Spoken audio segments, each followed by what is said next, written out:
మంచి పేరు తెచ్చుకోవాలని, ఇంకా మంచి పనులు చేయాలని చెప్పని మరి ఒక బడుగు బలహీన వర్గాల జాతులకు ఉన్నందుకే బీసీ మంత్రిత్వ శాఖ ఇవ్వడం జరిగింది.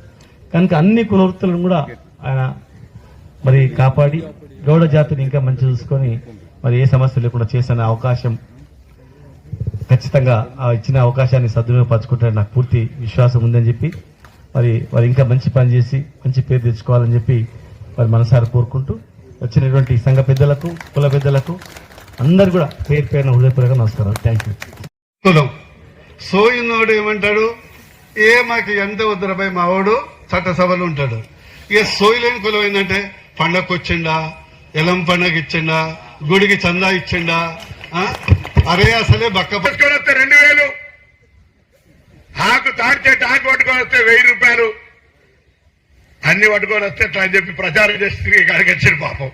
అయినా వాళ్ళందరూ నా ఎంబడుండి అలా నన్ను గట్టిగా నిలుసులు పెట్టి ఇక్కడికి వచ్చేయాలి. ఎవడెన్ని చెప్పినా, చాలా మంది చాలా రకాల పెద్ద పెద్ద నాయకులు చెప్పినా ఎవరిని లెక్కబెట్టలే, ఉంటా ఆలోచించడం సిగ్గు లేదురా, నీకు బుద్ధి లేదురా తిట్టిరు. తెలుసు, మా జిల్లాలో చూస్తున్నారు, అవుతా ఉన్నారు.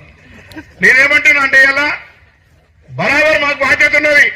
అది నడపన్నా కావచ్చు, సినిమా కావచ్చు. మేము ప్రజాప్రతినిధి అయిన తర్వాత మా రాజకీయ పార్టీలను, మాకు నియోజకవర్గ సమస్యల్ని, దాంతో పాటుగా కులాన్ని చూసుకుంటాం తప్ప మొత్తంగా అవన్నీ వదిలిపెట్టి ఒక కులాన్ని చూసుకుంటారు ఎవరైనా రాజకీయ పార్టీ. అట్లా చేయగలుగుతామా?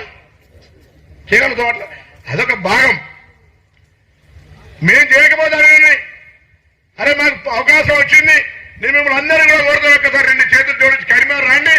హాస్టల్ నేను పార్లమెంట్ సభ్యుడు ఎట్లా కట్టిన ₹1 ఎవరిని అడగకుండా మళ్ళీ కూడా చెప్తారు. కదా వేమనవాడలా సత్రం కావాలి, దేవస్థానం అన్ని కులాలు ఉంది, నాకే మానవ అనిపిస్తుంటే, సిగ్గు అనిపిస్తుంటే ఈ అమ్మ ఇక్కడ మన కులం సత్రం లేదని ఇలా స్టార్ హోటల్ లెక్క కడతా ఉన్నాం.